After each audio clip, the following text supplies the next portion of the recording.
Here we are. Hi. I can't believe it. Long time coming. Let's reminisce to this. This is Jesse. First of all, Jesse Rudnick, my daughter, one of the main characters of Stay. These are the Post-it notes, her handwriting, so that I could read. Post-it creator. She who reorganized my book, I think, more than once before it then got reorganized again. And Jess, I couldn't have a more exciting interview on my pub day than with my daughter. And I'll tell you who else is excited, who just frankly can't even believe the day has finally come. Lukey, also Scarlett, who cannot, she's just jumping for joy. I can see that. She can't even believe it. Girl. She can't believe it. Okay. So many questions. All right, we have to realize that people probably don't want to hear us talking about everything. But just let me start with a few questions.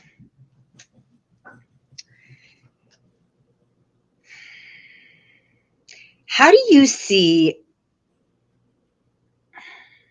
Oh, this is so hard because we also can't give spoiler alerts, right? No. As the executive editor, I can feel you telling me don't give it away. So what I want to ask you, let's talk to you first, not as my daughter, but as someone. So let's talk about chronic illness. Let's talk about your life before your chronic illness. Tell me about that. That was ages 0 till 18. Okay. I mean, I happened to be there for it, but from your perspective. I do remember you being there. Well, I would say that I grew up in a very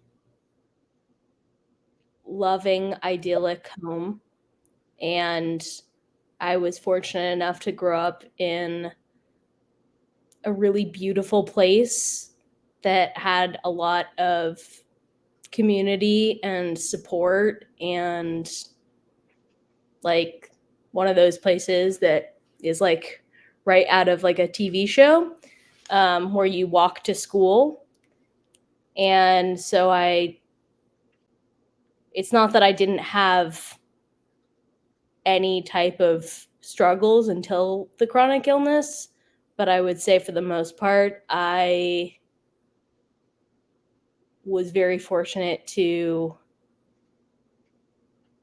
not really understand what it felt like to be limited, right, in anything that I wanted to do. Right. And for me, because I think you're speaking from the perspective of a child and I will speak from the perspective of a parent, to me, as I wrote in the book, like, you soared. You had an easy time of life. I remember thinking to myself, wow, I am just amazed at how kind of clear you were about who you were, who you wanted to hang out with, what your values were. You did great in school. Your teachers loved you. You were poo, as we say, to ward off the demons. You were healthy. You were never, you had never really been sick. Didn't get sick. Never. Except for like basically it was like strep throat, and then that's it. Yeah. And then this thing happened, and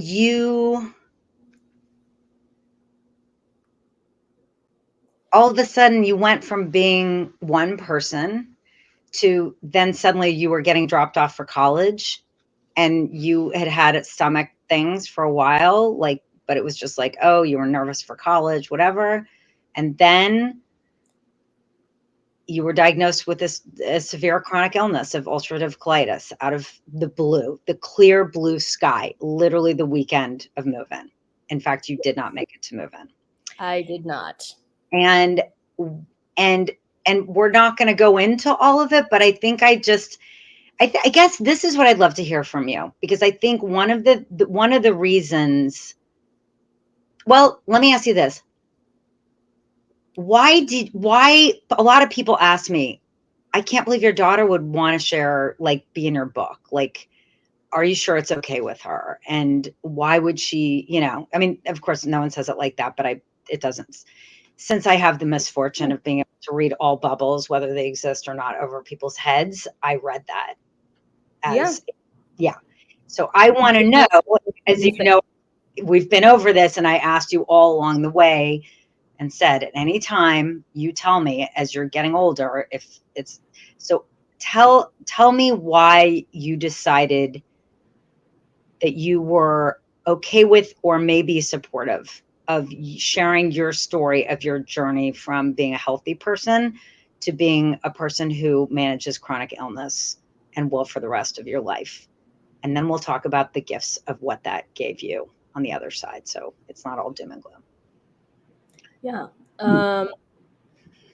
I mean, I've said this to you before, but I think there's, there's the when you first learn about having an illness, there's the stuff that like WebMD can bring up for you in terms of like things to expect and symptoms to look out for, and the hardest parts about your illness. And then there are just those sort of like hidden costs to any, not just a chronic illness, but to anything in your life that you're struggling with. Um, and one of the biggest things about autoimmune diseases, and probably to some extent all chronic illnesses, is that, but specifically with autoimmune diseases, is that oftentimes, for better and worse, there are no physical. You could pass me on the street and you wouldn't know that there was anything wrong. There are no physical indicators. So what did that so what did that invisibility, what's good about that? Like, I think that part of what I hope for the book is that people, like, read it and get, like, why that's a double-edged sword. So tell people, so that they also can, the people, when they find out that someone that they don't that someone they know does have a chronic illness, how how you wish that they could see or respond to that in a relationship, in a friendship, Yeah, of, as a colleague. yeah.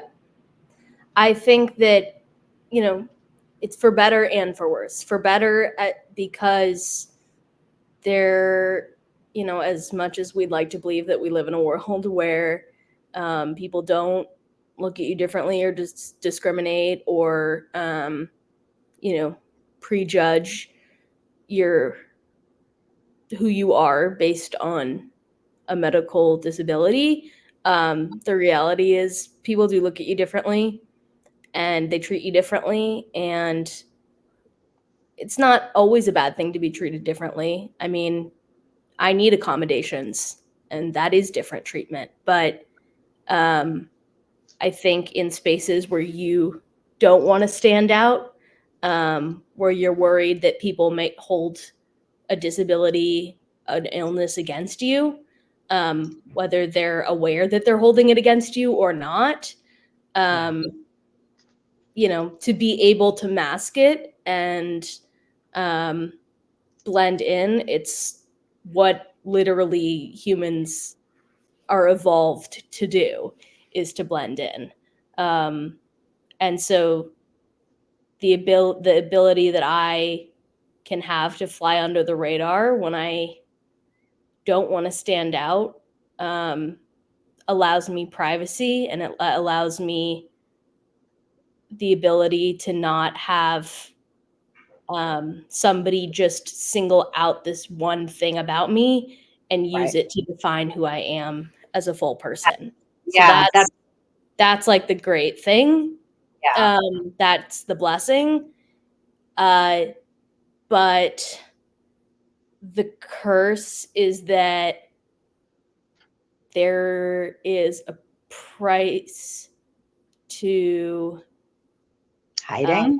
hiding, yeah, I mean, to privacy, it's just a slippery slope between privacy that you want Right. and privacy that starts to just feel like loneliness.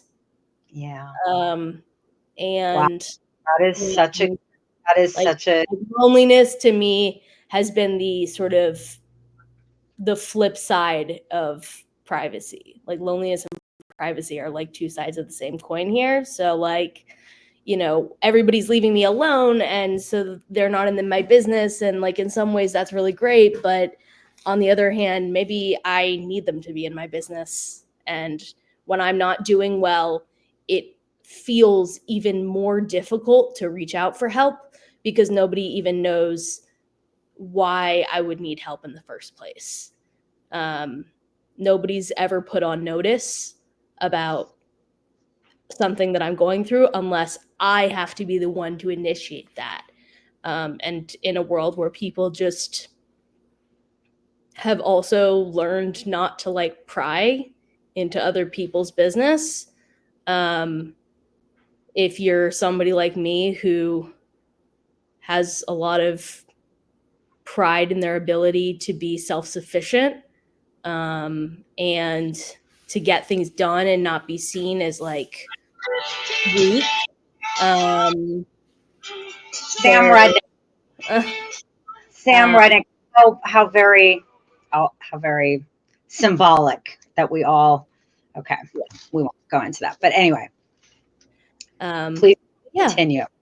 no, I think that it can just be really difficult. It's already, even when people are on notice, it's really hard to ask for help. But when nobody No, knows, they may be reinforcing things that seem to them like good things, like telling somebody that they do really well in school, or they have such a strong work ethic, or they're just like such a rock star.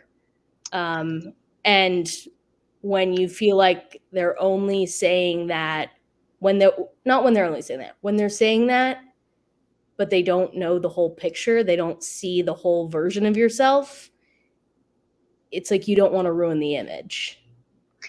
You don't want my to God. Okay, like throw a rock into the reflection of like this version that doesn't need any help and just is effortlessly gliding forward. okay. A, whoever happens to get the gift of watching you and hearing you, in case anybody is interested in wisdom like that, that it just the idea, like the idea of the flip side of privacy is loneliness. That is just so profound. And I think we were guilty, and I think parents get guilty about this, that we were so busy like cheerleading you even when you were sick, being like, you're amazing, you're so strong, you look at how you're handling all this, and da da da, that we think that helps you. And maybe on some level that does make you feel good, but in a certain way, it sounded, I remember at some point along the way, what it felt like was a message Made that you it had. harder. Right. It made it harder. It felt like you were telling me what you wanted to hear. And I didn't want to Okay. break. Not that we need to share our dirty laundry in public, but I hope we are better at that. You are. You are. Because I think that as parents, we have this like idea that, oh, you were supposed to praise your kid. Like you want to shine light on what your kid is good at. And then we don't realize that we're like pigeonholing them, that we're actually like dumping on expectation. Yeah. But I think, going to the thing that you had sort of previewed before, one of the things that I've become more familiar with as a result of this illness and having to restructure the way that I do my life is like I feel like I have a better sense of like who I am when you strip away all the things that I do. I used to be very driven by the achievements that I had or the things that I did, Yeah. and it was like I knew what my value was because I could look at it on a resume and show you how valuable I was to everybody. And now I have a value that is just about who I am. And it has nothing, even if I just sit on the couch and do nothing all day, I still have value. And I know that. And I feel like the people in my life feel that way about me too. And so I don't need to keep protecting this superstar image because I know that I have value outside of that.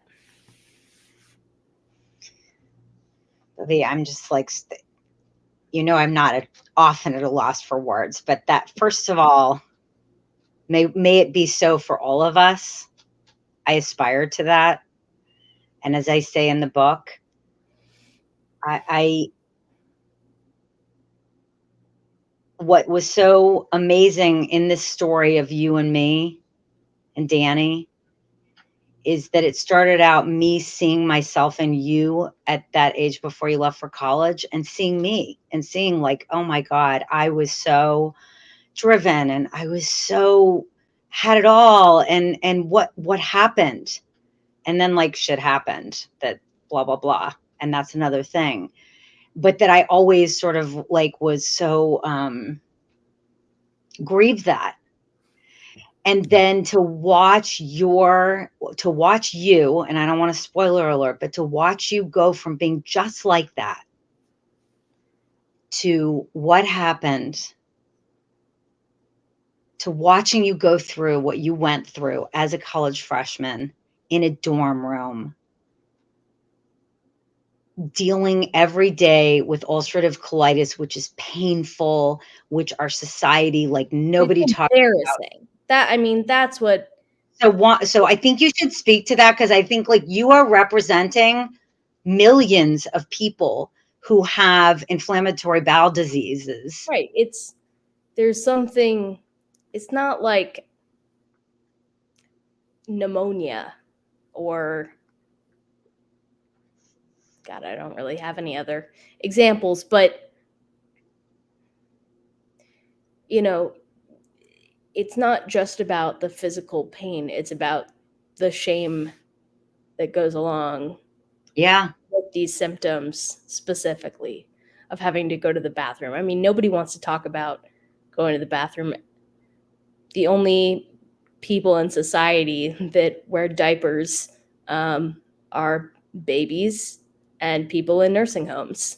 And like, you know, that this idea of like having, losing control over your own body um, is just such a, it's especially at a time of independence for me, right. was just such a like humiliating experience, and I just felt a lot of shame about it for a long time. And I think that like, it's not to say that I don't still, I do, but I do hope that this book makes people feel less alone, because I know that that was really the hardest part.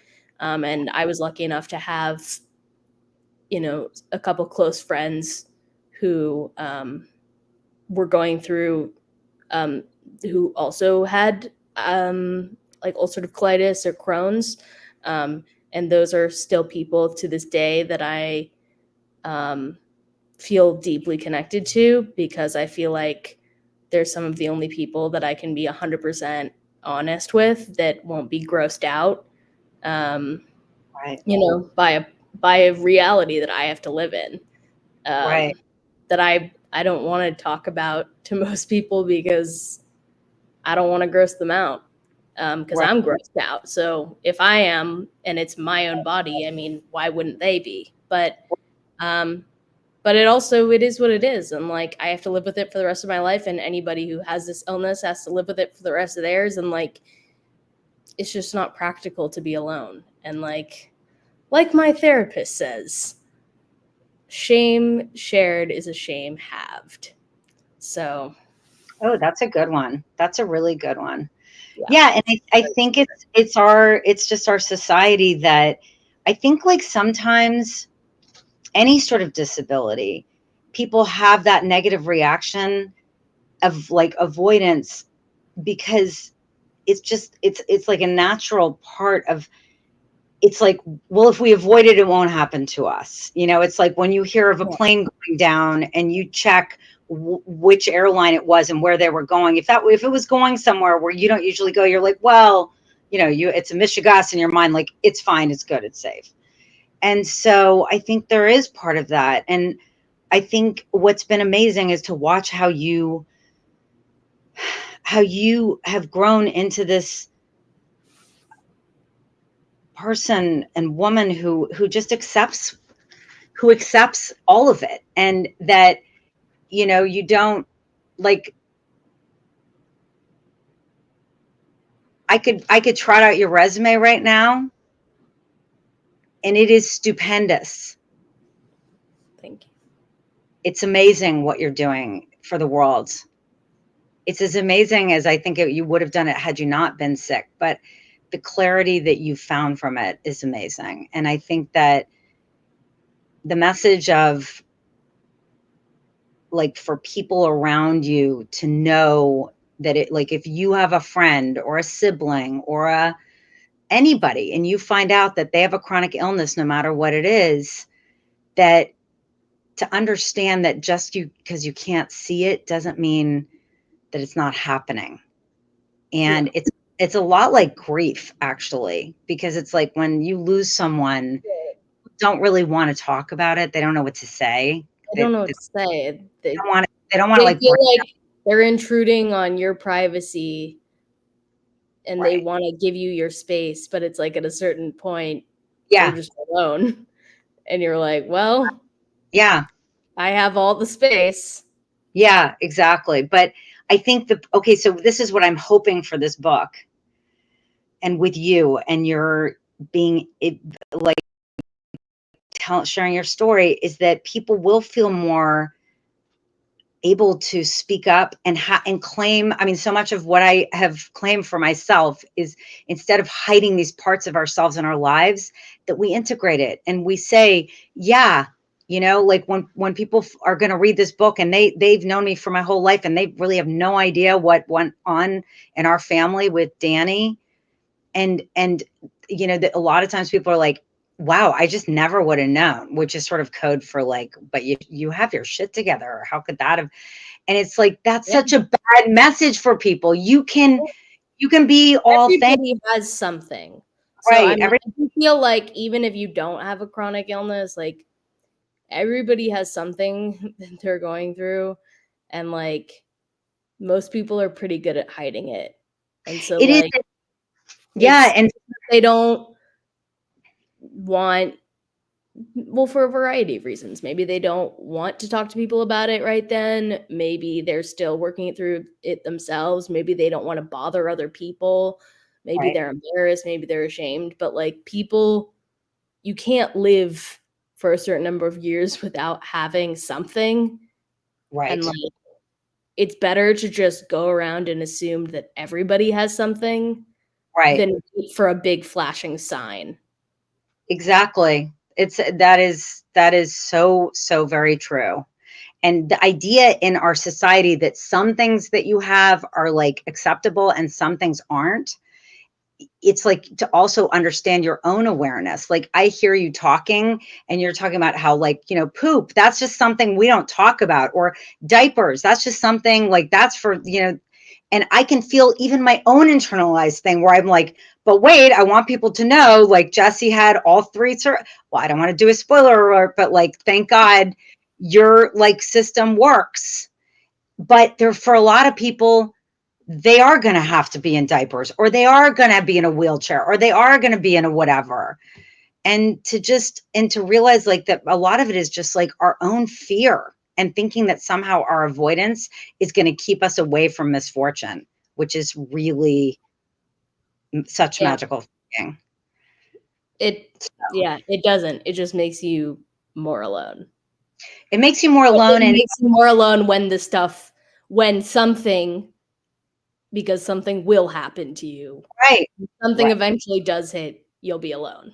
exactly, exactly.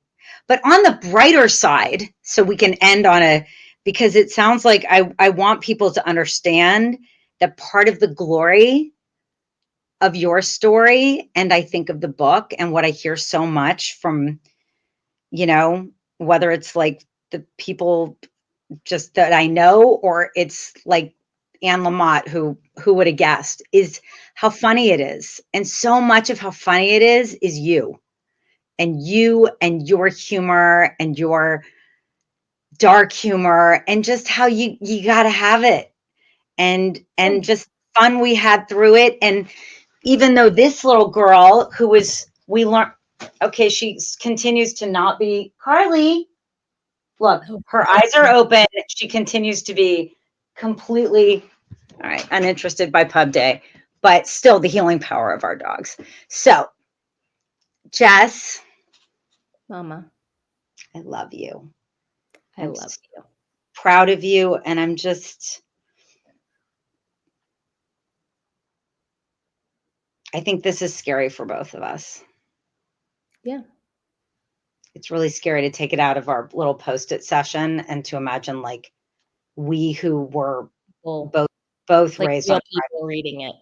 yeah, like people we probably don't even like. Yeah. Well, Don't hopefully even know. we won't know that. But anyway, but I just my wish for you and for myself on this book journey, which is the most overused word on the planet, and I really dislike it, but we have, like, please someone come up with a better word, is that I really hope that this is the beginning for both of us to just keep getting better at life and more honest and more taking care of ourselves and in better connections with the people in our life and ourselves. Do you have Me too. anything that you want to say besides that? Anything? Just that I'm proud of you, and that I hope that people read this book because it will make them feel seen and understood in the way that you often make me feel seen and understood. But if not everybody gets you as a mom, at the very least, they can have you in book form. Thank you, baby. Love you. I adore you. And now go do your mock Home. trial things. Go save the world while the rest of our generation continues to melt it, etc. Will do. Okay. Love you, baby. Bye.